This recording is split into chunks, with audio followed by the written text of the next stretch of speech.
샬롬 할렐루야. 욥기 13장 1절에서 9절입니다. 나의 눈이 이것을 다 보았고 나의 귀가 이것을 다 듣고 깨달았느니라. 너희는 아는 것을 나도 아노니 너희 아는 것을 나도 아노니 너희만 못하지 않으니라. 참으로 나는 전능자에게 말씀하려 하며 하나님과 변론하려 하노라. 너희는 거짓말을 지어내는 자요 다 쓸모없는 의원이니라. 너희가 참으로 잠잠하면 그것이 너희의 지혜일 것이니라. 너희는 나의 변론을 들으며 내 입술의 변명을 들어보라. 너희가 하나님을 위하여 불의를 말하려느냐 그를 위하여 속임을 말하려느냐. 너희가 하나님의 낯을 따르려느냐 그를 위하여 변론하려느냐. 하나님이 너희를 감찰하시면 좋겠느냐. 너희가 사람을 속임같이 그를 속이려느냐. 아멘. 욥기 강의 29번째입니다. 교만의 극치를 보이는 욥입니다.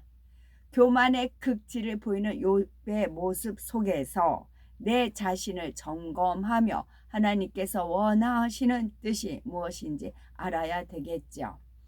욥기 12장 22에서 23절을 보니 어두운 가운데서 은밀한 것을 드러내시며 열국에서 광대하게도 하시고 다시 사로잡히게도 하시며. 어둠 가운데 있다는 것은 감추어진 상태를 표현하는 말입니다. 욥은 선지인들을 통해 하나님에 대해서 전해 들었을 뿐 하나님을 만나고 체험한 적이 없었기 때문에 하나님의 존재를 희미하게 인식하고 있었습니다. 하나님의 은혜와 사랑도 막연하게 느낄 뿐이었지요. 이렇게 하나님에 대해서 모든 것이 희미한 상태에서 욥이 나름대로 하나님을 믿고 따르고 있었는데 이제 예정의 하나님으로서 확연히 드러났다는 것입니다. 하나님의 예정 가운데 은밀한 것이 드러남으로써 자신에게 혹독한 시험, 환란이 임하게 되었다는 것이죠. 욥은 선지인들의 삶이나 자신의 저지를 보아도 예정의 하나님이심을 틀림없다고 혹독하게 비판하고 있습니다. 그러나 우리는 예정의 하나님께서 인류를 구원하시기 위한 섭리 가운데 모든 역사를 주관하고 계심을 알아야 합니다. 이스라엘의 역사를 보아도 이방 나라들을 통해 이스라엘을 연단하심은 어찌하든 백성들이 우상을 버리고 참 신이신 하나님께로 돌아올 수 있도록 이끄시는 하나님의 절절한 사랑이었지요. 죽음의 그늘을 광명한 대로 나오게 하신다는 것은 욥이 전에는 밝은 세상에서 빛나는 삶을 살았지만 순간의 죽음이 자기에게 몰아닥쳤음을 뜻합니다. 하나님께서 광명 속에 살고 있던 자신에게 죽음과도 다름이 없는 상태가 임하게 하셨다는 것이지요. 이 또한 욥이 뒤틀린 감정 가운데서 하나님을 오해하며 판단하는 말입니다. 하나님은 어둠 가운데 있는 우리의 죄를 드러내어 버릴 수 있게 하시며 우리를 새롭게 변화시켜 주십니다. 죽음을 광명한 가운데로 몰고 오는 것이 아니라 어둠 가운데 생명을 주셔서 밝게 하시는 하나님이십니다. 우리가 하나님을 알기 전에는 세상의 어둠 속에서 살았지요. 그런데 하나님께서 위로부터 빛을 비춰 주셨기에 우리가 마음 문을 열고 비친 하나님의 말씀을 받아들이게 되었습니다.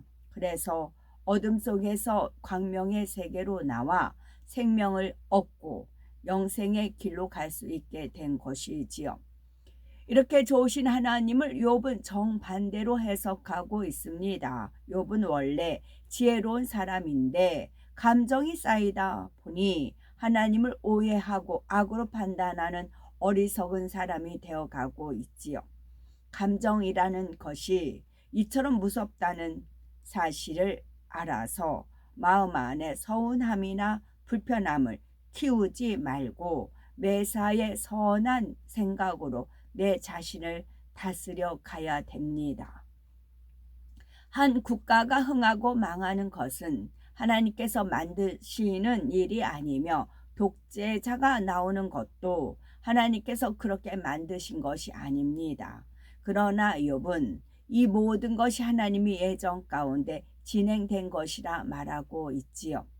만일 하나님께서 모든 것을 강제로 만들고 결정하신다면 사람들은 본인이 잘못하여 사업이 망해놓고도 하나님께서 내게 지혜를 주시지 않아서 또는 하나님이 내 계획을 빗나가게 하셔서 라고 실패의 원인을 하나님 탓으로 돌리는 것입니다. 더욱이 사람이 죄를 지은 후에도 회개할 필요 없이 하나님께서 예정 가운데 나를 죄짓게 만드셨습니다 라고 하면 되지요. 만일 그렇다면 심판날에 지옥 판결을 받은 사람도 하나님이 나를 악하게 만들어서 죄를 짓게 하신 것이 아닙니까? 라고 항변할 텐데 이때 하나님이 뭐라고 답변하실 수가 있겠습니까? 욥은 뒤틀린 감정 가운데 하나님을 오해하고 판단하며 점점 더 어리석은 생각으로 치달아가고 있습니다. 이처럼 마음에 감정 악이 있으면 그 생각을 사단이 주관함으로 점점 더 악으로 치달아갑니다. 욥기 12장 24에서 25절에 만민의 두목들의 총명을 빼앗으시고 빛 없이 캄캄한 데를 더듬게 하시며 취한 사람같이 비틀거리게 하시느니라.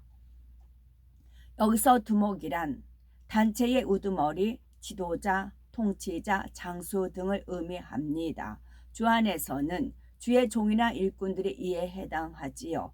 어떤 조직의 머리가 되기 위해서는 총명해야 합니다. 지혜가 있어야 하고 생각하는 것이 빨라야 하며 그러면서도 사려가 깊고 매사에 신중하며 실수가 없어야지요.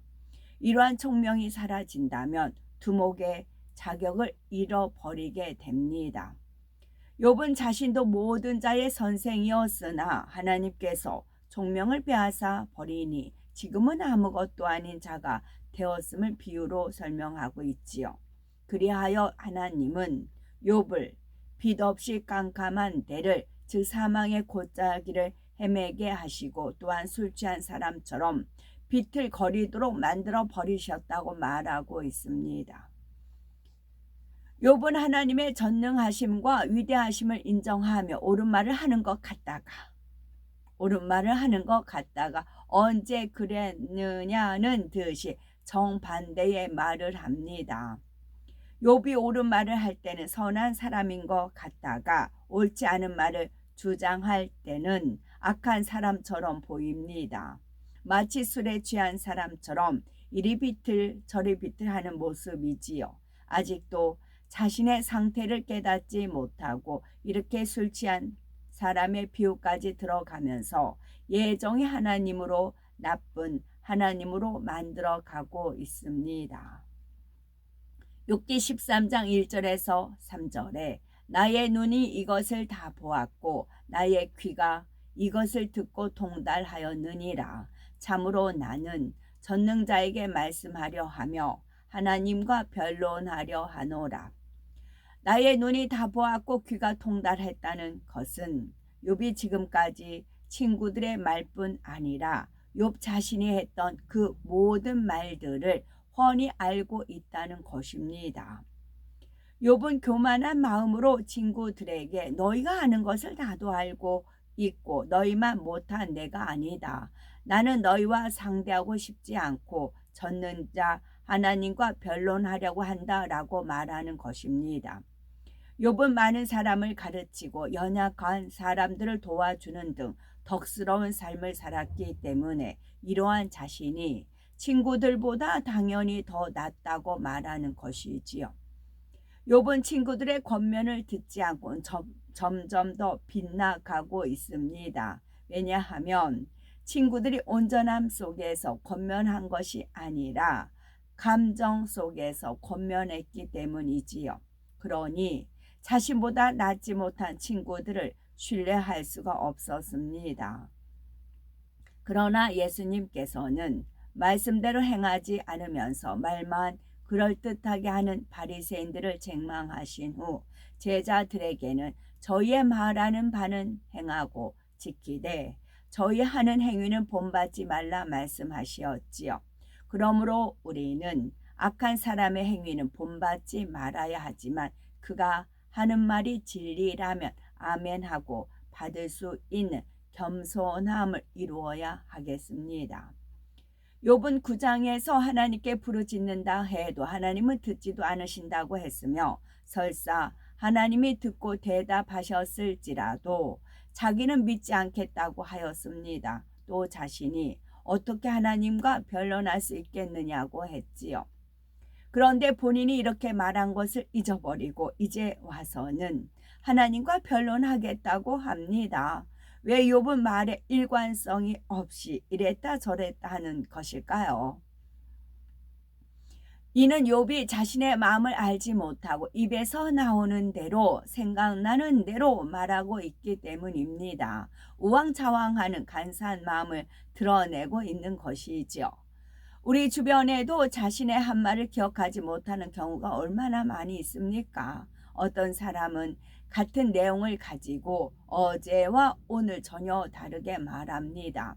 이는 처음부터 거짓말하였거나 아니면 본인이 말한 것을 잊어버린 경우일 것입니다. 우리가 어떤 말을 할 때는 마음에서 우러나는 말을 해야 하는데 생각 속에서 나오는 대로 말하니 그 말을 기억하지 못하는 것입니다. 생각 속에서 나오는 대로 말하는 사람들은 어제 한 말도 책임을 지지 못합니다. 우리는 반드시 책임질 수 있는 말을 해야 하며 말을 했으면 책임질 수 있어야지요. 중심이 온전하여 간사함이 없고 정직하며 진실한 사람은 어제 한 말과 오늘 하는 말이 다르지 않습니다. 자신이 말은 어떠한지 그 말을 얼마나 지키고 있는지 돌아보아도 마음의 비진리를 찾을 수가 있는 거지요. 또 하나님께서는 사람 사이에도 변론하지 말라고 하셨는데 욥은 하나님과 변론하겠다고 하고 있으니 그 마음이 얼마나 강팍해져 가고 있는지 알 수가 있지요. 욥기 13장 4절에서 5절에 너희는 거짓말을 지어내는 자요 다 쓸데없는 의원이니라. 너희가 잠잠하고 잠잠하기를 원하노라. 이것이 너희의 지혜일 것이니라. 욥은 친구들을 너무나 잘 알고 있었습니다. 친구들이 거짓말을 하는 진실치 않은 사람들이었기에 그들의 말을 들으려고 하지 않았던 것이지요. 평소 친구들이 말과 행동이 다른 외식주의자임을 알고 있었던 것입니다.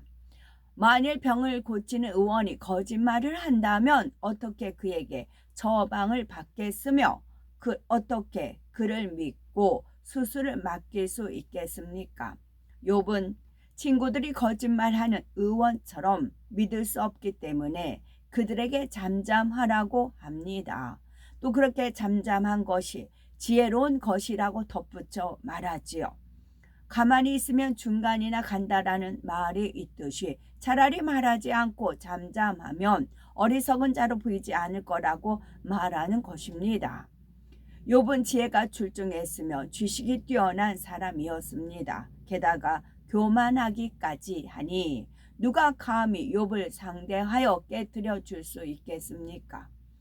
친구들의 어떤 권면도 듣지 않고 오히려 우습게 보고 있으니 욥의 교만을 누가 지적해 줄 수 있겠습니까?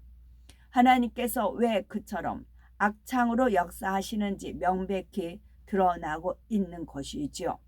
만일 하나님께서 친히 역사하지 않으신다면 욥은 결코 하나님 앞에 항복하고 나올 수가 없기 때문입니다. 만일 나보다 인정받는 사람이 권면할 때는 아멘하고 들을 수 있는데 나보다 부족한 사람이 권면할 때는 무시한다면 이는 교만하기 때문입니다.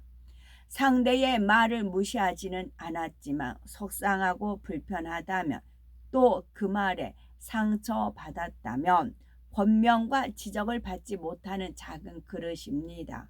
말하는 상대가 누구이든지 그의 말이 진리라면 겸손하게 받아들일 수 있어야 복된 사람이며 진정 하나님을 사랑하는 사람입니다.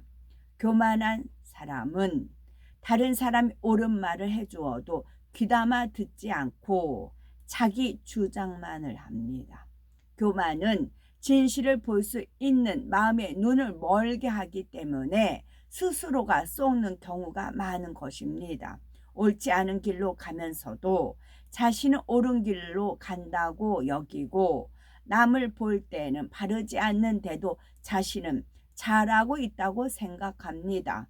그러므로 신속히 교만을 버리고 겸손한 자가 되어 하나님과 사람으로부터 칭찬과 영예를 얻는 복된 우리 모두가 되셔야 되겠죠.